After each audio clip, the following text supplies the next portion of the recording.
el altar de incienso. El altar de incienso. Éxodo capítulo 30, versículos del 1 al 10. Harás, son órdenes, instrucciones que Dios le dio a Moisés. Harás asimismo un altar. Para quemar el incienso de madera de acacia lo harás. Su longitud será de 1 codo, su anchura de 1 codo será cuadrado, su altura de 2 codos y sus cuernos serán parte del mismo. Y lo cubrirás de oro puro, su cubierta, sus paredes en derredor y sus cuernos. Y le harás en derredor una cornisa de oro.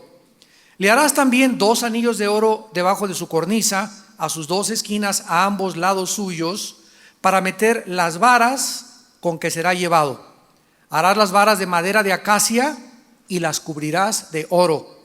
Y lo pondrás delante del velo que está junto al arca del testimonio, delante del propiciatorio que está sobre el testimonio, donde me encontraré contigo. Y Aarón quemará incienso aromático sobre él cada mañana, cuando aliste las lámparas lo quemará. Y cuando Aarón encienda las lámparas al anochecer, quemará el incienso, rito perpetuo u olor perpetuo delante de Jehová por vuestras generaciones. No ofreceréis sobre él incienso extraño, ni holocausto, ni ofrenda, ni tampoco derramaréis sobre él libación.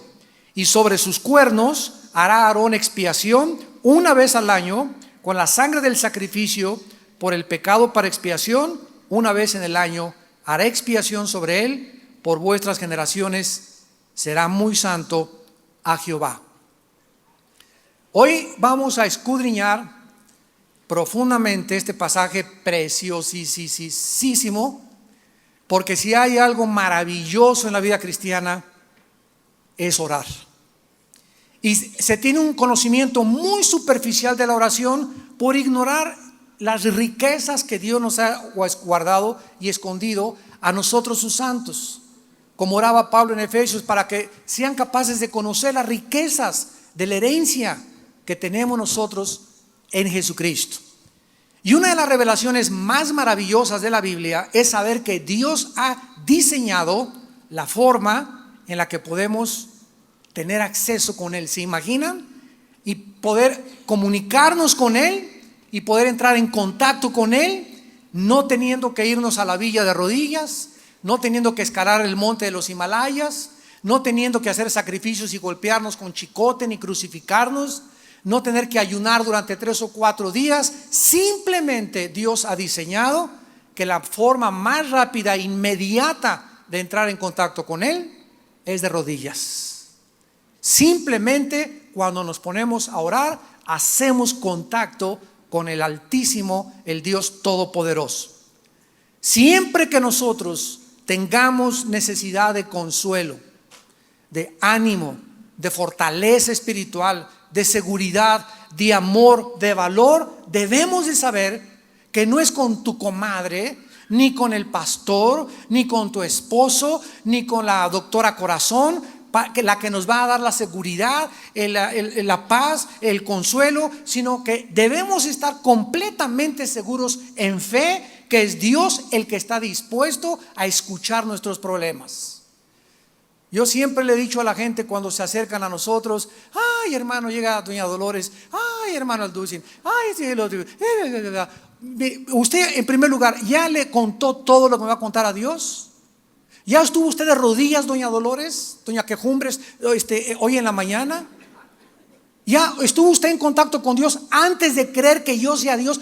Quiero que sepa algo: yo no le voy a poder arreglar su vida. Nosotros los pastores no somos dioses. No pongas tu confianza y hagas un pastor tu ídolo. Y hermano este y el otro, y ayúdeme, y écheme la bendición, y écheme agua bendita. No hace falta que nos digan eso. Es Dios el que está dispuesto a contestar tus oraciones. Nosotros somos hombres nada más, que te damos una guía, te abrimos la Biblia, te decimos: Dios dice esto, dice aquello. Pero es Dios el que va a cambiar tu matrimonio, el que va a cambiar tu vida, la vida de tus hijos. No somos nosotros. No pongas tu confianza en nosotros. La Biblia dice que debemos de tener una confianza limitada sobre los seres humanos y una confianza total solo en Dios. Síganme con mucho cuidado, esto es muy profundo. En otras palabras, yo no puedo confiar y decir confío en ti 100%, ni siquiera en tu esposa ni en tu esposo. Así lo dice Miqueas, de la que está a tu lado, el que está a tu lado, cuídate. Y no significa que vas a ir de desconfianza, no, significa que es una mujer solamente humana, él es un hombre humano y vamos a fallar muchas veces. Entonces no pongas una confianza ilimitada en ningún ser humano más que en Dios, para que nunca te desilusiones. Ni digas, es que todos son así, todos son allá, porque tu confianza y tu fe la pusiste en los hombres. Este es el significado y propósito del altar de incienso. Fue diseñado de una forma gráfica, lo vamos a ver ahorita las medidas y todo como era, para que el pueblo de Dios aprendiera y entendiera que así como el incienso sube y es un olor agradable, así exactamente cuando nos ponemos a orar es como un humo. Nuestras oraciones, para que Dios pudiera ilustrarlo, es como un humo, como cuando fumigas comienza a subir así hacia arriba, y estas oraciones llegan directamente hasta el trono de la gracia de Dios. No hay nada en el espacio que interrumpa las oraciones, como lo vamos a ver cuando tu vida es en santidad. Porque cuando hay pecado, Dios no escucha la oración. El incienso pues simbolizaba las oraciones, el placer que le causa a Dios que nosotros nos vea de rodillas y que podamos saber que Él está aceptando lo que le estamos pidiendo. Vamos a ver en primer lugar los materiales que fueron usados y el significado tan tremendo que tienen espiritualmente. En el versículo 1, Dios le dice que el altar era para quemar incienso y le da instrucciones precisas. No lo hagas de roble, no lo hagas de guamúchil, no lo hagas de ninguna madera. Quiero que sea una madera en especial, Moisés, de la cual tú vas a hacer el altar y los muebles del altar. Y esta madera se llama la madera de acacia. Entonces, esta madera provenía, sigan con cuidado, provenía del desierto. Era una madera muy extremadamente dura, resistible, durable y casi incorruptible. De las clases de maderas que duran más. Este lugar del desierto estaba al nororiente del Mar Muerto. Era una madera muy dura y el color de la acacia todavía existe. Es una mezcla de color naranja con café oscuro y provenía de un árbol que florecía mucho solo junto al agua. Ya vamos más o menos, ¿verdad? Los que traen la parabólica ya están comenzando a entender. La palabra hebrea para acacia es la palabra shitá. Apúntala, shitá, ponlo ahí arriba de la palabra acacia en tu Biblia, que significa durable e incorruptible o resistente. La madera, santos de Dios, en la Biblia, principalmente en el Antiguo Testamento, representa o simboliza la humanidad de Cristo. Cristo tenía dos naturalezas. Cristo era 100% hombre y Cristo era 100% Dios. Cristo tenía dos naturalezas. La madera representa la humanidad de Cristo. El altar hecho de madera representaba, ¿verdad?, la humanidad incorruptible, resistente, duradera, con la que Jesucristo iba a nacer. Cristo se enfrentó en Getsemaní y antes de ceder a la tentación, grandes gotas de sangre comenzó a transpirar. Era tan grande el poder de la humanidad de Jesús que resistió el pecado, las ofertas de Satanás, las tentaciones de las mujeres, porque Él fue tentado, dice Hebreos, en todas las cosas semejante a nosotros. Entonces, esto nos hablaba ya en un simbolismo de que Jesús iba a ser humanamente resistible, iba a ser incorruptible por cuanto Él nació no del esperma de José, sino del esperma del Espíritu Santo. El Espíritu Santo embarazó a María y cuando nació Jesucristo nació sin la sangre humana. Ya vimos en la conferencia anterior que les di de las mezclas de ángeles con los humanos en el primer servicio, que cuando Cristo nació, Él no podía nacer con pecado, porque el pecado se transmite a través del varón. La mujer es la que recibe, el varón tiene la semilla, el varón es el que da la semilla, y ahí en la semilla, en el esperma, es donde va precisamente la transmisión genética del pecado. Entonces Cristo no podía heredar el esperma de José, ni nacer como naciste tú y yo, porque hubiera heredado sangre contaminada. Y la sangre de Cristo tenía que ser sangre limpia, sin pecado, para haber podido ofrecer sacrificio en nuestro lugar. Muy bien, entonces esta madera incorruptible nos habla, ¿verdad?, de la incorruptibilidad del Hijo de Dios. En segundo lugar dice el versículo 2, la longitud del altar. Qué interesante, era de un codo. Un codo tenía dos medidas, una era de 45 centímetros y otra era de 62 centímetros. Había el codo babilónico y el codo judío. Aquí se estaba usando el codo de 45 centímetros. Entonces la longitud, vean esto, la longitud del arca, y era exactamente como este pedazo de madera que tengo aquí. La longitud era de 45 centímetros, el ancho era de 45 centímetros, pero la altura era de 2 codos, o sea 90 centímetros. Tenía el doble de alto que el ancho y el largo. ¿Por qué? Bueno, Efesios capítulo 3. Vamos al Nuevo Testamento y veamos que Pablo comenzó a orar por la iglesia de Éfeso, porque nosotros tenemos que recordar que somos seres cuadridimensionales. Dios es hiperdimensional. ¿Qué quiero decir? Los seres humanos habitamos en una esfera o en un mundo, en un universo de 4 dimensiones. La cuarta dimensión es el tiempo, que descubrió Alberto Einstein con su famosa fórmula E igual a mc al cuadrado. Y Dios no habita en las dimensiones en las que estamos nosotros viviendo. Por ejemplo, se les van a fundir los fusibles, pero se los voy a decir. Cuando el apóstol Juan escribió Apocalipsis, Juan estaba viendo lo que ya sucedió. Y vi a la bestia, estaba viendo cosas él hace 2000 años que no han sucedido y que van a suceder y que ya sucedieron. Yo sabía que les iba a salir humo. ¿Qué significa esto, verdad? Juan estaba escribiendo algo que ya sucedió porque lo estaba viendo. O sea, Juan hace 2000 años escribió Apocalipsis, viajó al futuro, vio lo que iba a pasar dentro de pocos años, regresó otra vez, no ha pasado y va a suceder. ¿Qué significa esto? Bueno, si tú lees Eclesiastés, que es el libro de la sabiduría del más grande sabio después de Cristo, llamado Salomón, ahí dice que no hay nada nuevo debajo del sol. Y la Biblia dice que el tiempo no existe. O sea, el tiempo es algo relativo, como también descubrió el famoso físico matemático Alberto Einstein. El tiempo no existe. Si tú tomas un cohete y te sales de la Tierra hacia la atmósfera y pasas la atmósfera y llegas a Marte o llegas a Júpiter, y aquí en el espacio pasaron 6 meses o 1 año, cuando regresas a la Tierra tu esposa va a tener 5 años más que tú. Porque en el espacio no procede el tiempo. El tiempo es relativo. Esto lo sucedió también Einstein cuando vio un tren que pasaba rápidamente y puso un reloj y se dio cuenta, ¿verdad?, que era algo totalmente de carácter relativo. Entonces, cuando estamos hablando de que Dios quiere que entendamos en el arca que la longitud y la altura y la anchura, dice Efesios capítulo 3, versículo 17. Señor, ayúdame a explicar esto.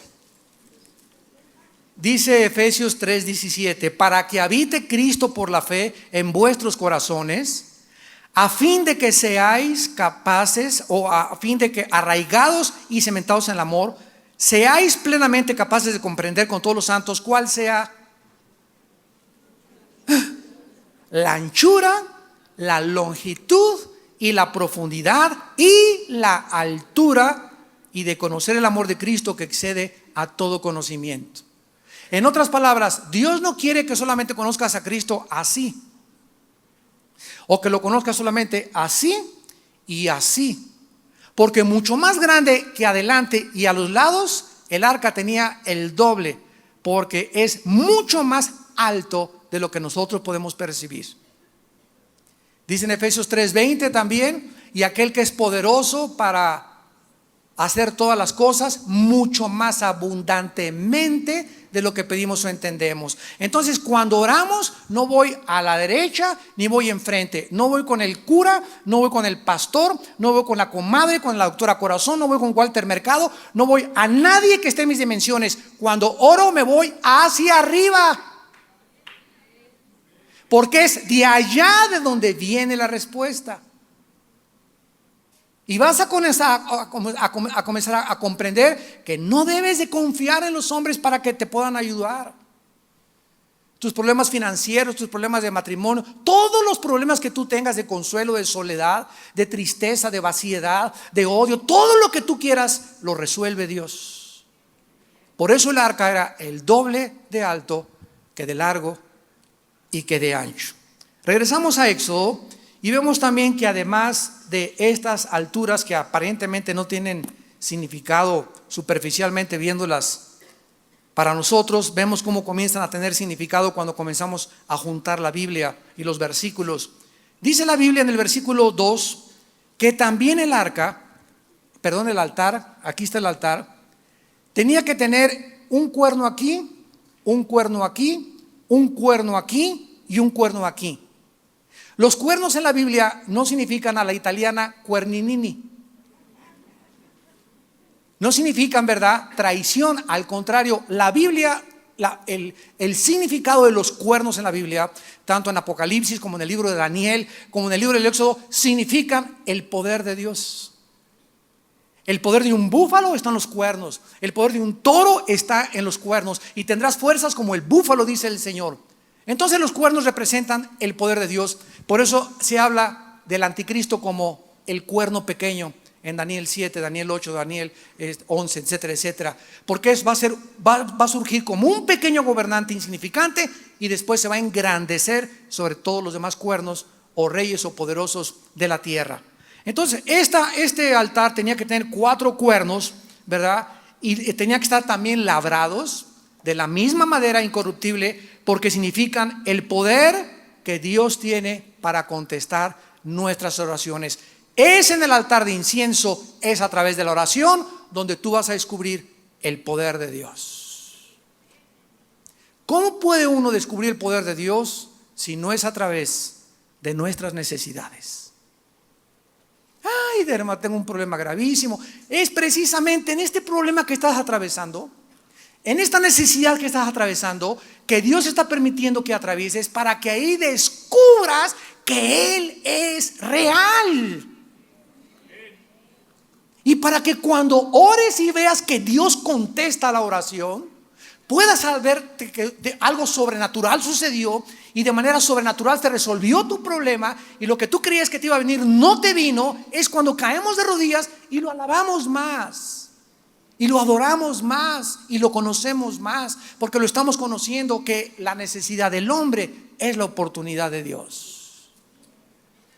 No te avientes a un pozo de esperación ahí a chillar y a gritar y ay, nadie me quiere, ay, esto y el otro, ay, estoy muy triste y es animado y los cristianos son una bola de hipócritas y esto y el otro, y se dicen pastores y secuestran aviones. Hasta con eso, ¿verdad? Y comienza el pueblo, ¿verdad?, a perder de visión. ¿Por qué? Porque no entienden que es en Dios en quien tenemos que poner nuestra confianza.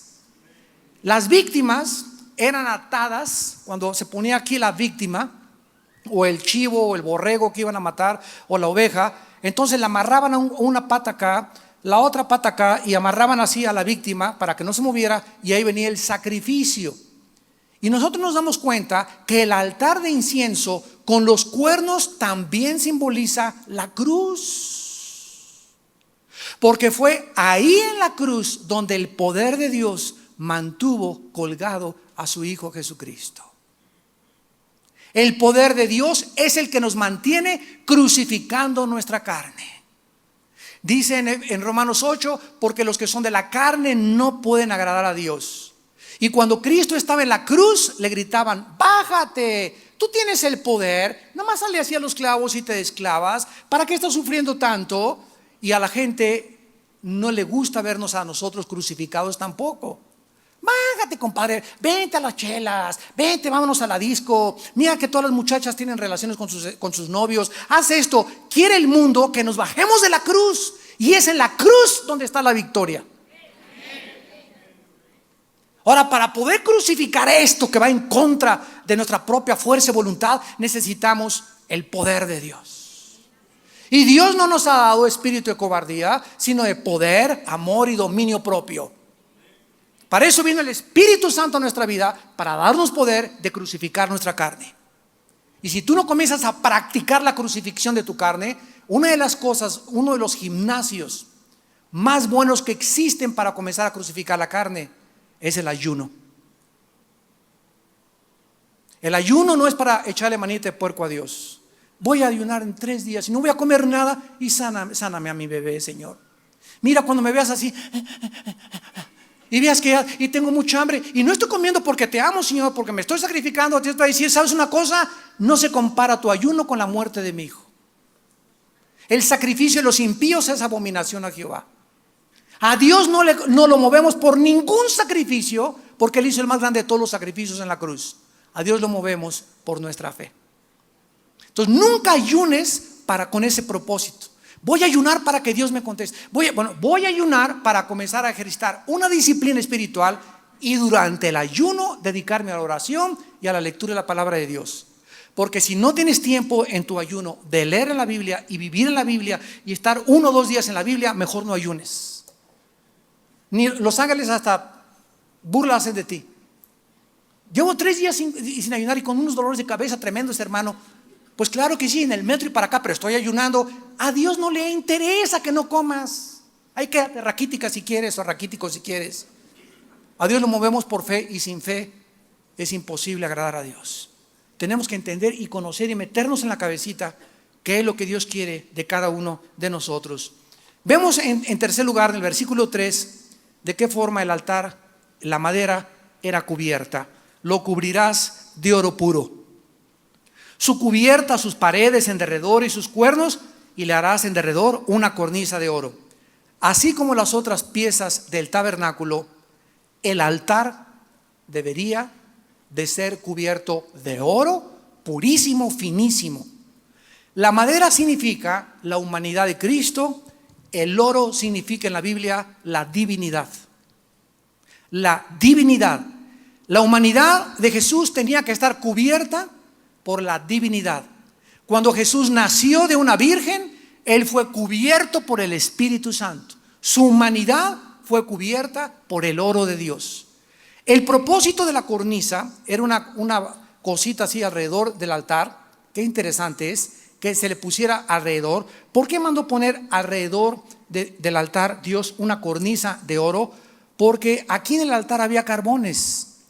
Y estos carbones, vamos a ver qué significan, era lo que mantenía el fuego, para que cuando viniera el holocausto, que significa la ofrenda quemada, ¿verdad? Pues estuviera caliente el altar y se pudiera quemar, consumir totalmente la ofrenda. Cristo fue consumido totalmente en la cruz del Calvario.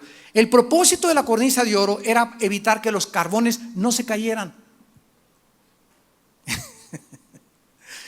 Todo aquí alrededor, ¿verdad? Si no hubiera cornisa de oro, se hubieran caído los carbones. Ponen ahí al becerro o la vaca y va para el suelo los carbones, ¿no? Entonces esto simbolizaba, ¿verdad?, que no se caían en el altar y se quemaran en el suelo.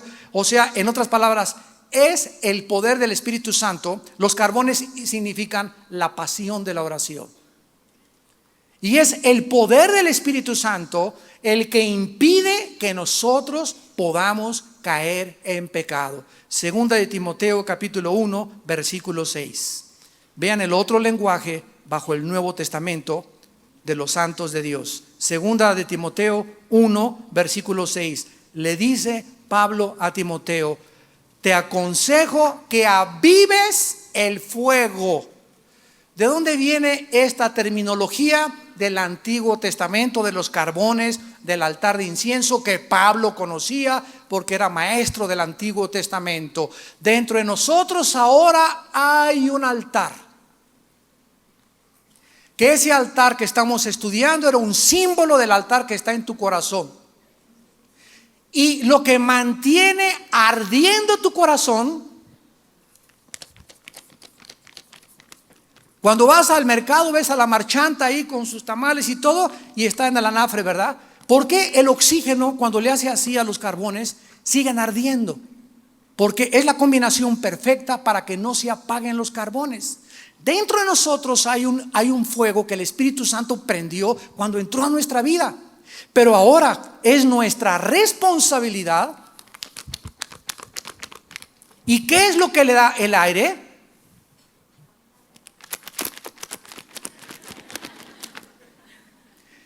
Desconéctate de la Biblia un día y te apagas. Un solo día. Hermano, tengo 3 días sin leer la Biblia, con razón pareces ya, ¿verdad? Árbol seco, ya sin fruto, ya con las hojas cayéndote, y pues tienes la cara así que tienes ya perdiste el ánimo, ya perdiste el fuego, ya no quieres ganar las almas, ya no quieres nada, ¿verdad? El mundo ya te absorbió, ya te caíste en la trampa, el dinero, el sexo, los placeres, ya todo. ¿Por qué? Porque te desconectaste. Y le dice Pablo a Timoteo: Timoteo, te aconsejo. Y esta palabra aconsejar es con un espíritu de urgencia. No dejes de soplar aquí adentro. No dejes de mantener dentro de tu corazón la pasión y el fuego ardiente por el amor de Jesucristo. Y es lo que quiere Dios. Le dijo Cristo a la iglesia de la Odisea en capítulo 3 de Apocalipsis: por cuanto eres frío y no eres ni caliente, te vomitaré de mi boca. Dios no quiere que nos enfriemos. Dios no quiere que seamos tibios. Dios quiere que seamos ardientes, calientes en nuestro corazón para poder servirlo. ¿Cuál era el origen de este fuego que se mantenía en el altar cuando los carbones provenían del sacrificio? ¿Verdad? Cuando se consumía el sacrificio, se carbonizaba también. El carbón o las cenizas es el último estado de la materia. Ya después de las cenizas ya no hay nada. Y el altar simbolizaba la necesidad del sacrificio. En otras palabras, no se puede ofrecer ninguna oración a Dios a menos que antes haya habido un sacrificio para satisfacer su justicia y su santidad. ¿Qué les quiero decir? Que para que yo pueda venir a Dios y orar a Dios, antes de acercarme a Dios, tuvo que haber un sacrificio. Y este sacrificio ya lo hizo su Hijo. Yo ya no tengo que acercarme a Dios con ningún sacrificio, repito, insisto, enfatizo. Ya no me voy a hincar, no me voy a golpear, no voy a dejar de comer. Ya no hay ningún sacrificio que se pueda hacer después de Cristo en nuestros días. ¿Por qué? Porque el sacrificio ya lo hizo Él en una cruz. ¿Y qué es lo que me da acceso al Padre? ¿Qué es lo que me da entrada al Padre? ¿Bajo qué base o méritos me acepta Dios que yo le pida y me conteste? No es porque sea yo bueno, no es por mis buenas obras, no es por mis sacrificios, sino por la cruz de su Hijo Jesucristo. Él es la base de que seamos aceptados delante de Él. Dice Hebreos 9:22: y sin derramamiento de sangre no hay perdón de pecados. Entonces, esta era la base y lo que quería enseñarles Dios con el altar de incienso. Nuestras oraciones deben ser siempre ardientes, fervientes, y no como: Jesucito mío, guárdanos en el hueco de tu mano y dales esto a los que no lo tienen. En el nombre de Jesús, saco mi estampita de Judas Tadeo. Amén. ¿Cuántos de ustedes oran así? Ya llega el momento de la comida y buenos alimentos, guárdanos a tu mano. Grabe ese mensaje, cómprate una cotorra y pídele al cotorro o al loro que cuando ores los alimentos los diga él de una vez. Porque si tú hablas como loro delante de Dios y repites y repites y repites sin ningún sentimiento, sin ningún ardor, sin ninguna profundidad de gratitud: Padre, de veras con todo mi corazón, Señor, Baruch Hashem Elohim, bendito sea tu nombre, Señor. Gracias por este pancito, hay tanta gente que no lo tiene. Bendice a mi familia, te damos gracias por este pollito, por este cabrito. Pero que salga, que Él ve nuestro corazón y con qué fervor lo estamos haciendo. No perdamos esta pasión. No nos convirtamos en pericos de la lagunilla. En Filipenses capítulo 4, vean ustedes cómo debemos orar. Dice Filipenses capítulo 4. Versículos 6 y 7. Filipenses 4 del 6 al 7. Por nada estén afanados. ¿Cómo me bendice esta? Es una orden, está en imperativo en el original griego. No quiero, dice Dios, que por nada estés estresado. No quiero que andes así, como león enjaulado en tu casa. ¿Y qué voy a hacer? ¿Y qué voy a comer? ¿Y ahora qué voy a hacer? Tequila y alcohol, un pericazo. Buscar algo que me... Ya, chamaco, no me esté molestando. Todo el día he estado trabajando así. Llegas a tu casa así como chinampina, ¿verdad? Y te acuestas así, te levantas así y manejas así. ¿Tú crees que tú puedas en este estado tener comunión con Dios? Para poder tener comunión con Dios y para poder ser escuchados por Dios, en el momento en que yo me hinco a orar a Dios, necesito sobre todas las cosas tener paz en mi corazón. Necesito estar tranquilo, apaciguado. Necesito estar en total calma interna, sin que esté mi corazón así. Y si está mi corazón así, comienzo a alabarlo. Te alabo, Señor, te bendigo, Señor, 10, 15 minutos. Te bendigo, Padre, pongo música hasta que me calme. Y hasta que te calmes, chencha, Dios no te va a escuchar. Dice Filipenses, por nada estén afanados. Y dice así, sino sean conocidas vuestras peticiones delante de Dios en toda oración y ruego y acción de gracias. O sea, voy a orar a Dios y voy a estar en un espíritu de ruego, Padre Santo, en el nombre de Jesús. Pero que Dios vea que realmente quiero tener lo que le estoy pidiendo. Si viene mi hijo, por ejemplo, y, papá, dame un dulce, quítese, chamaco, no esté molestando. Y me voy y en 2 horas no se vuelve a parar conmigo, no me acuerdo del dulce. Pero si viene mi hijo, papá, un dulce, chamaco, no estamos, papá, un dulce, y papá, un dulce, al ver la insistencia de mi hijo, ay, tome el dulce, chamaco, ya váyase para allá. Y Dios nos enseñó en Lucas la necesidad de orar sin desmayar. Ya le pedí a Dios, ¿cuántos días le has pedido por tu hijo? Ya tengo una semana, sálvame a mi Panchito, Señor, sálvame a mi Panchito. Y ya pasaron 2 o 3 meses y ya no le pides ni por tu gato ni por tu perro. ¿Saben ustedes que hace algunos siglos hubo una mujer llamada Mónica?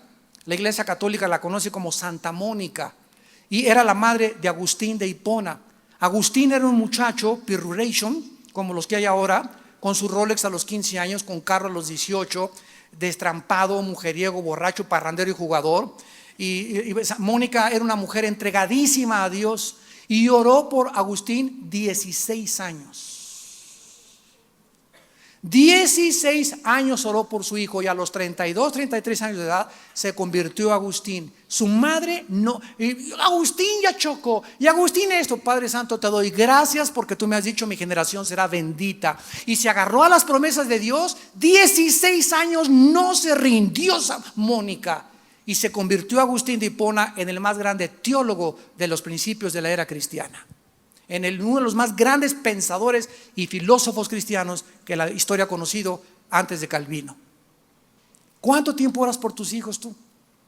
¿Cuánto tiempo tienes pidiéndole a Dios por lo que tú quieres que Dios te conceda? ¿Tú crees que al ver Dios que solamente es algo pasajero te lo va a conceder? Necesitamos ser fervientes en la oración, apasionados en la oración, que los carbones no se sequen ni se enfríen, porque perdemos entonces el amor de Dios.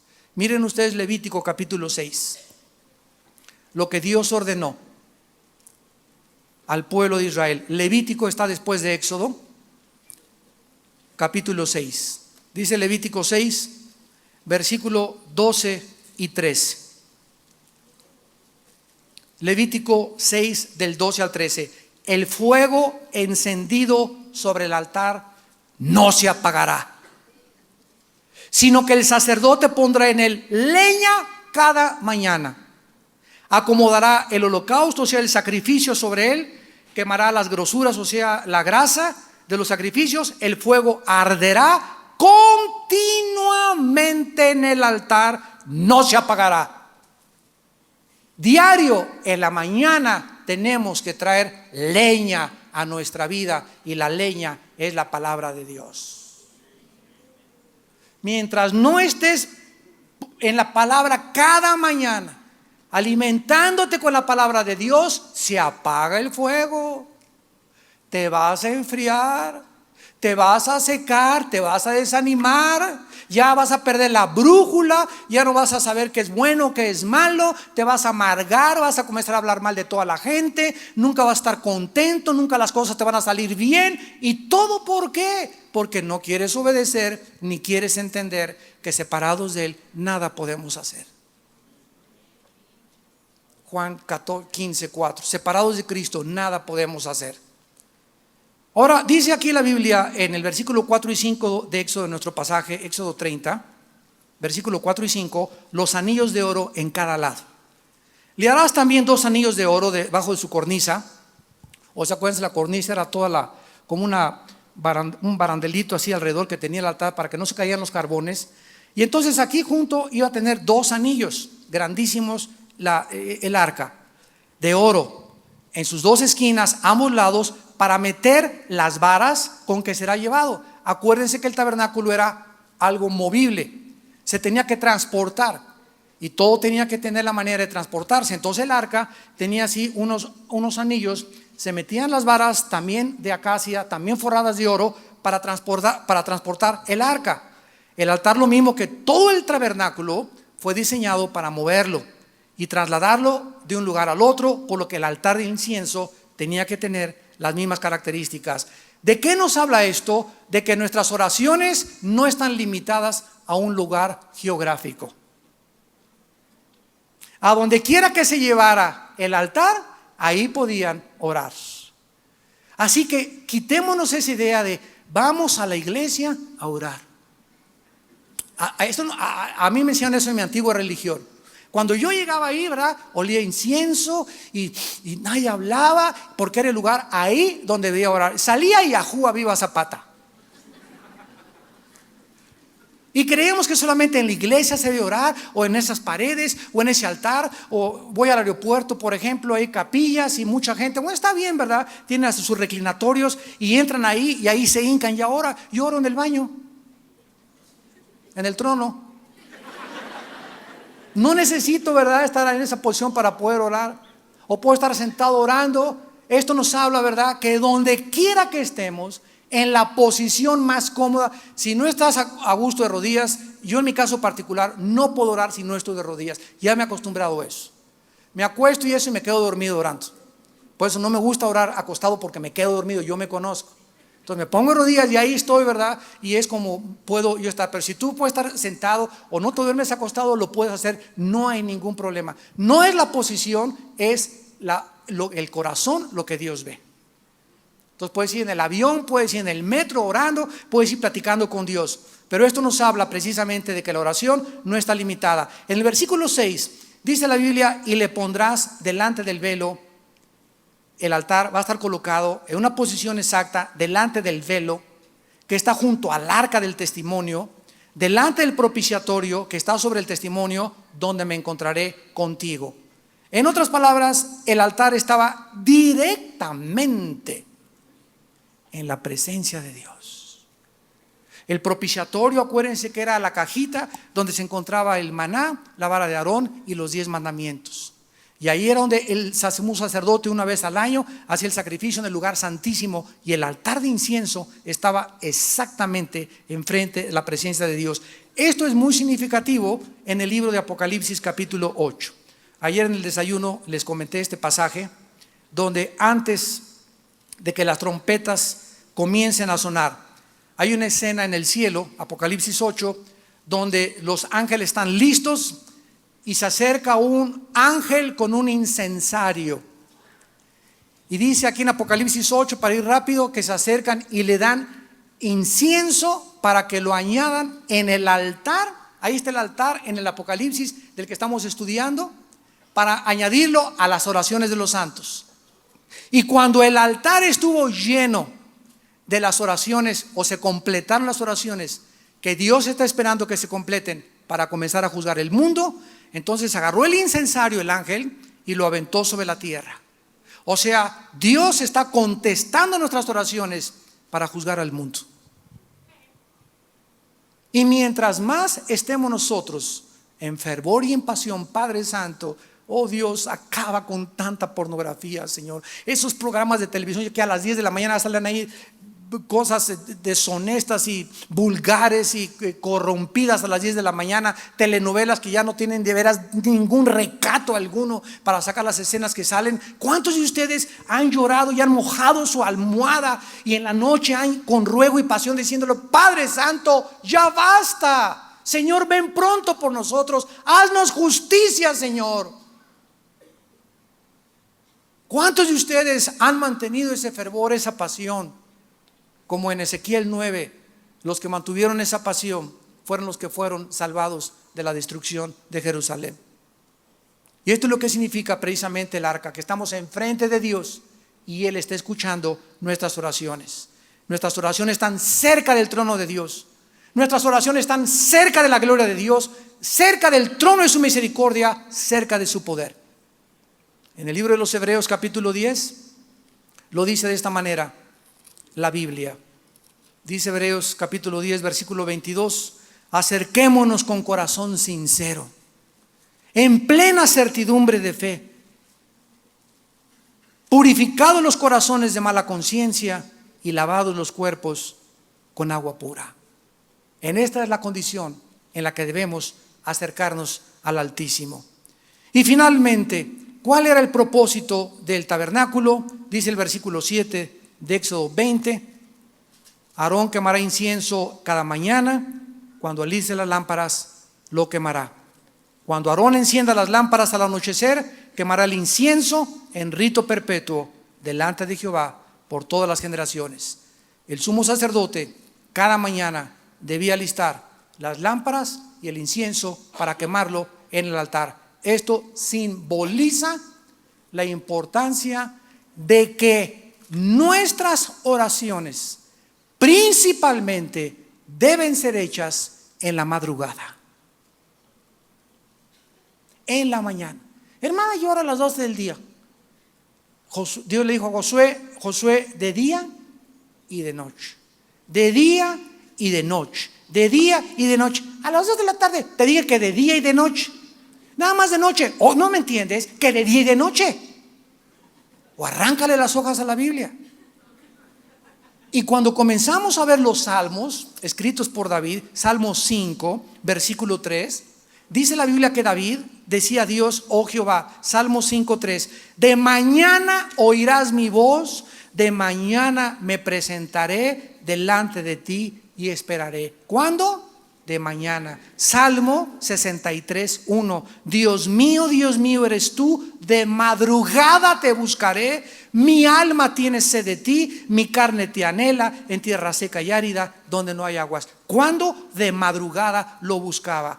Proverbios 8, versículo 17, yo amo a los que me aman y me hallan los que temprano me buscan. Y en Isaías capítulo 26, versículo 9, dice Jesucristo proféticamente: con mi alma te he deseado en la noche y en tanto que me dure el espíritu dentro de mí. Isaías 26, 9, madrugaré a buscarte. Y en Marcos capítulo 1, versículo 35, la Biblia nos dice a qué hora era cuando Jesús, el Hijo de Dios, se levantaba y estaba en comunión con su Padre. Marcos 1:35, levantándose de mañana, muy de mañana, siendo aún oscuro, salió y se fue a un lugar desierto y allí oraba. ¿Por qué Dios insiste en que sea en la mañana? Porque cuando nos levantamos vamos a enfrentar la escuela de los niños, el tráfico del periférico, la oficina, los problemas, a la suegra, a la esposa, a los hijos, a la iglesia, etcétera, etcétera. Y estamos en nuestras propias fuerzas enfrentando a un mundo que está lleno de lobos. En cuanto te despiertas ya están todo el mundo sobre ti esperando a comerte. El diablo está esperando ya aventarte tentaciones desde que te levantas, gritos, sombrerazos para robarte tu paz. Pero si tú en la mañana acostumbras y te disciplinas como soldado, porque somos soldados y necesitamos disciplina para ejercitar esta virtud y este ejercicio, gimnasia espiritual. Te levantas en la mañana y comes la palabra y memorizas y te pones en paz. Enfrentas al mundo, no en la carne, sino en el poder de Dios. Y en la noche, ¿verdad? Antes de ver las noticias y cualquier cosa, antes de acostarte y acostar tu cabeza sobre la almohada, pasa 10, 15, 20 minutos orando a Dios. O hincado junto a tu cama: Padre, gracias por este día, en paz me acostaré y asimismo dormiré, porque solo tú me haces dormir tranquilo. Es en la mañana cuando Dios quiere que nosotros le buscamos, porque dice Mateo 6:33: busca el reino de Dios primero y lo demás te será dado por añadidura. Primero, antes de lavarte los dientes, antes de bañarte, antes de todo, búscame, dice el Dios. Dame el primer lugar en mi vida y escúchame, nunca te faltará nada. Y para terminar, dice en Éxodo 20, para terminar este pasaje precioso, dice el versículo 9: no ofreceréis incienso extraño, ni holocausto, ni ofrenda, ni tampoco derramaréis sobre él libación. Cualquier cosa extraña que no fuera lo que Dios ordenó, era una afrenta al carácter y a la santidad de Dios. Recordemos que el incienso extraño es una oración elevada sin antes el sacrificio de Jesucristo. ¿Qué quiero decirles a ustedes con el lenguaje moderno? Si yo me levanto mañana a orar y me pongo de rodillas, pero ayer antes de acostarme me peleé con mi esposa y no le he pedido perdón ni me he puesto en paz con ella, no te atrevas, dice Dios, no te atrevas a ponerte rodillas. Para que se acepte mi oración tiene que haber un sacrificio. El sacrificio ya lo hice en la cruz, pero dice en 1 Juan 1, 7 y 9: si confiesas tus pecados, Él es fiel y justo, porque ya murió Cristo para perdonarte todos tus pecados. Y después de que pidas perdón, entonces ven y tráeme tu altar y tu ofrenda al altar. No ofrezcan incienso extraño. No se acerquen a Dios en pecado, porque Él es un Dios santo. Dice también no solamente incienso extraño, sino que también dice, ¿verdad?, que no debemos ofrecer cosas extrañas, ni ofrendas, etcétera, etcétera. O sea, tratar de acercarnos a Dios y decirle: Señor, llevo 3 días ayunando, me vas a oír, ¿verdad? Señor, fíjate que di 50,000 pesos para el techo de la iglesia, ahora sí me oyes, ¿verdad, Señor? Ahora sí me sanas, mi hijito. No tratemos de acercarnos a Dios más que a través de lo que Él nos ha dicho, porque Él no quiere ningún sacrificio, Él no quiere ninguna otra cosa más que tu alma, al acercarte a Él, esté purificada con la sangre de Jesucristo. Dice el Salmo 66, 18: si en mi corazón hubiera visto la iniquidad, el Señor no me habría escuchado. En 1 Pedro 3, 7 dice el apóstol: maridos, vivir con vuestras mujeres con sabiduría, tratando a la mujer como un vaso más frágil, para que vuestras oraciones no tengan estorbo. Una relación equivocada con mi esposa impide que Dios me escuche mi oración. Y si me atrevo a orar a Dios sin antes arreglar mis cuentas con mi esposa, o con un hermano, o alguien que le debo, o alguien que lo violé, o alguien que le robé, o alguien que no le he pagado, es incienso extraño. Porque si nos acercamos a Él, es con un corazón purificado con la sangre del Hijo de Dios.